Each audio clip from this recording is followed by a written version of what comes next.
E agora vamos falar sobre o mercado da soja, a evolução do plantio no Brasil e os impactos dos conflitos geopolíticos entre os Estados Unidos e China, com o nosso analista da CEO Fox Digital Commodities, Dona Alvan Maia, que já está aqui com a gente. Dona Alvan, bem-vindo. Bom dia, Carolina.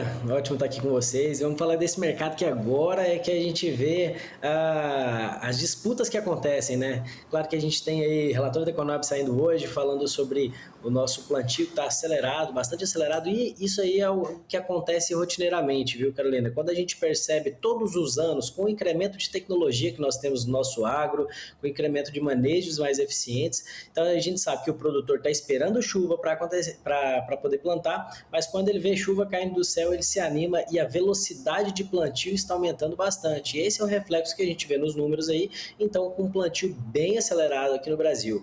E aí quando a gente fala de plantio acelerado, a expectativa de produção. Aí vem um relatório desse da Conab ainda falando, olha, eu acho que a safra tem uma tendência de ser uma safra muito grande, uma safra muito boa. Estava olhando os números aqui, analisando o relatório, a Conab estima aí um aumento da área cultivada em 3,6%, isso para a soja, no milho total uma área cultivada um aumento aí de 6,1% agora no verão, e isso aí é que dá esse resultado aí de uma perspectiva de aumento da quantidade colhida. E quando a gente olha para o lado da demanda, a demanda está aquecida nesse momento com as exportações acontecendo firmemente aí no segundo semestre, né? Então todo esse cenário, oferta e demanda, começa a mexer com o mercado. Mas aí tem uma apimentada, que é o que você falou, são os conflitos geopolíticos aí, né? Nós estamos com o USDA, problemas dos Estados Unidos que não estão reportando números, o que deixa o mercado um pouco mais instável, e agora a gente tem aí o presidente dos Estados Unidos, Donald Trump, e o Xi Jinping, em um dia fala que vai ter acordo, no outro dia já não vai ter acordo, no outro dia há uma compra da China de produtos tecnológicos dos Estados Unidos que anima de novo o mercado. Então, assim, está uma oscilação muito grande. Os fundamentos, que são os principais de oferta e demanda, são baixistas nesse momento, e a gente vê isso acontecendo aí dos últimos 2 ou 3 meses, justamente por causa dessa expectativa de uma oferta maior de grãos, de uma grande produção que nós tivemos no ciclo 24-25, que ainda tem cerca de 20% da soja a ser comercializada. Foi uma grande produção de milho, então quando a gente tem grandes produções, e nos Estados Unidos também colhendo muito grão, a gente tem e a oferta, por mais que a demanda, por mais que a gente tenha uma exportação nesse momento alta, ou seja, uma demanda alta, a gente está vendo a demanda mais ou menos constante quando a gente olha a um termo mais amplo, olhando o cenário do ano inteiro, aí, perspectiva para o ano que vem. Então a gente tem um cenário de diminuição de preços. Mas o que não quer dizer que isso vai acontecer, porque aí nesses conflitos geopolíticos, nas falas de cada um, quando o presidente Donald Trump fala que vai alinhar com a China, a gente vai e tem uma alta de preços lá em Chicago, ou seja, nossa, a soja dos Estados Unidos vai subir. Ou então, quando o presidente brasileiro aqui, o Lula, fala de aumento do pacote de bondades aí, na casa de 80, 100 bilhões, opa, isso é um risco fiscal muito grande, a gente vê esse dólar batendo de novo na casa dos 5,50, que tinha ido lá abaixo de 5,30, e agora, com essa questão aí, o presidente Donald Trump fala de novo, olha, talvez não vai ter acordo nenhum com a China. Aí a China volta a comprar do Brasil e volta os prêmios subirem. Então eu sempre gosto de dizer aqui que a notícia ela precede realmente o fato, e a notícia é que faz com que os mercados se movimentem, Carolina. Então está um momento agora que o produtor rural ele tem que estar com um olho desse tamanho na comercialização e principalmente separando esses componentes para poder pegar a melhor oportunidade, porque impacta muito a variação do dólar, a variação do prêmio e a variação do preço de Chicago, tá? Hoje nós estamos vendo uma perspectiva de preço lá para frente aqui. Eu vou falar do interior de Goiás aqui. Há uma variação aí de 109 a 112, 113 reais para a soja do ano que vem. Já esteve melhor, já tivemos negociações até na casa dos 120 reais, mas nós também tivemos negociações na casa de 101 reais. E como nós já falamos aqui na semana passada que o custo de produção está muito alto e a relação de troca está muito alta, ou seja, as margens estão apertadas, importa muito o produtor rural conseguir pegar seu 2, 3, 4, 5% de margem ali, melhorando a sua comercialização. Então o cenário agora é de muita atenção, muita apreensão, mas os fundamentos técnicos indicam para lateralização ou leve queda aí, quando a gente fala do preço da soja, mas tem oportunidade para aparecer tanto com alta do preço de dólar e com alta, e se houver esse alinhamento entre China e Estados Unidos, a gente pode ver uma elevação dos preços aqui. Mas, de qualquer forma, o Brasil fica beneficiado. Se não subir Chicago, a tendência é que suba prêmio. Então, o produtor tem que ficar muito atento nesse momento. E os preços pagos ao produtor devem melhorar ou o mercado continua pressionado aí nos próximos meses? O que o produtor pode esperar nessa reta final de ano?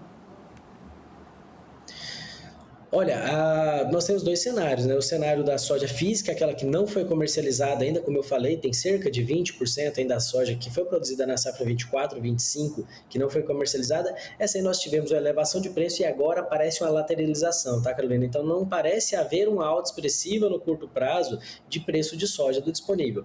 E quando a gente fala da soja para o ano que vem, que é essa que está sendo plantada agora, ao que parece, se não acontece nada muito divergente no mercado, parece que um limiar de soja aí é na casa dos R$110, que é o preço pago ao produtor. O produtor já acima de 115, o alvo dele está em 120. Isso eu estou falando para Goiás, tá? Isso com todos os produtores que a gente tem boas relações aqui. O alvo dele já está entendendo que 120 é um bom preço, mas nesse momento que a gente está vendo a comercialização a 110, né? Então, parece uma lateralização, não tem indicativo, nossa, parece que vai subir tanto esse preço. O produtor tem que tomar mais cuidado com queda nesse momento e se proteger ali enquanto ele vai fazendo o plantio, vai fazendo as suas vendas escalonadas para proteger aquela quantidade de área que ele já está plantando e que aqueles insumos que ele já adquiriu e está precificado.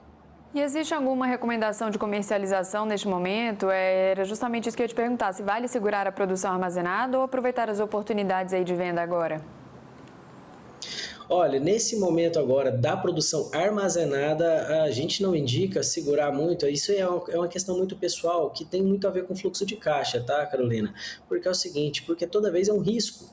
E esse risco você paga para ver. Então, segurar a comercialização nesse momento agora, a gente tem alguns custos. O custo Brasil, que eu acho que antes era colocado como custo logístico, além de impactar muito, o custo Brasil está olhando muito para o custo do capital parado. Então, quem pode segurar e quer arriscar, tudo bem, mas não há um indicativo de que haverá uma alta no preço de soja e está muito complicado. De 2 meses para cá, não está parecendo fazer sentido segurar mais tempo soja ainda esperando a alta. A possibilidade é muito baixa. Então, o melhor momento aí é conseguir liquidar em preços bons, fazer uma boa pesquisa de preço, conseguir liquidar isso. E principalmente nesse momento agora, o produtor já pensando na safra 25, 26 está sendo plantado.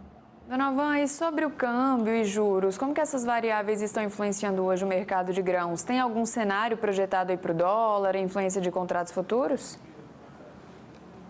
Olha, tem um cenário sim, porque o dólar ele impacta e muito na precificação da soja. E aí é o seguinte, porque a soja, digo e repito aqui, ela é uma junção de 3 fatores. Nós temos o preço da soja em Chicago, nós temos o dólar aqui no meio, que é o fator multiplicador, e nós temos o prêmio. Então, a alta da taxa de juros, ela influencia no preço do dólar futuro. Então, um momento como hoje, por exemplo, que a gente está vendo uma alta de dólar, batendo o dólar presente na casa dos 5,50, e o produtor rural está conseguindo olhar um dólar futuro, que é quando ele vai comercializar essa soja acima de 5,60, 5,65, está em bons patamares para comercializar, ou seja, essa alta do juro ajuda ele a precificar um dólar futuro melhor, e aí vale a pena fazer a conta, olha, esse dólar futuro na casa dos 5,65, nós temos o Chicago na casa hoje dos 10,40, 10,30, 10,40, e o que está ajudando é esse prêmio, porque esse prêmio coloca mais alguns reais por saco na conta do produtor. Então, trabalhar com essas variáveis, sim, vale a pena.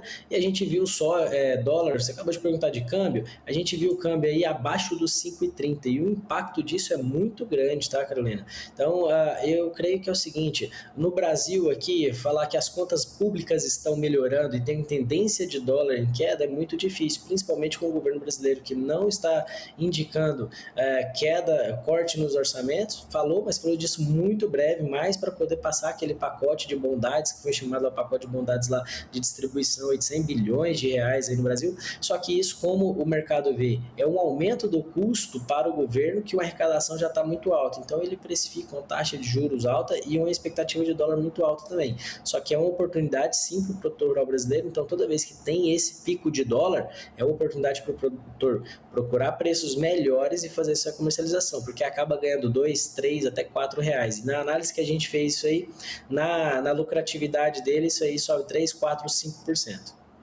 Dona Van, acho que é isso. Fizemos um panorama geral. Algo mais para aproveitar o espaço? Não, o que nós temos que deixar aqui sempre, quando a gente olha clima, quando a gente olha essas variações de mercado, tem o dentro da porteira e o fora da porteira, Carolina. E o que a gente está olhando cada dia é que o fora da porteira, a gente está cada dia mais fora da nossa mão. E o dentro da porteira está na nossa mão, e dentro da porteira é a negociação. A negociação e olhar a comercialização é que deixa o produtor rural com a sustentabilidade maior no seu negócio. Então, olhe bastante para a comercialização, porque isso impacta e muito no seu negócio. Esse é o recado aí de hoje. Que Deus abençoe o nosso plantio, que está acelerado, que Deus mande boas chuvas, São Pedro mande boas chuvas para que a gente tenha um excelente plantio. Isso, segundo o Francisco, nosso meteorologista, vem chuva por aí, viu? Dona Van, obrigada e até a próxima. Tchau, tchau. Obrigado. Tchau, tchau.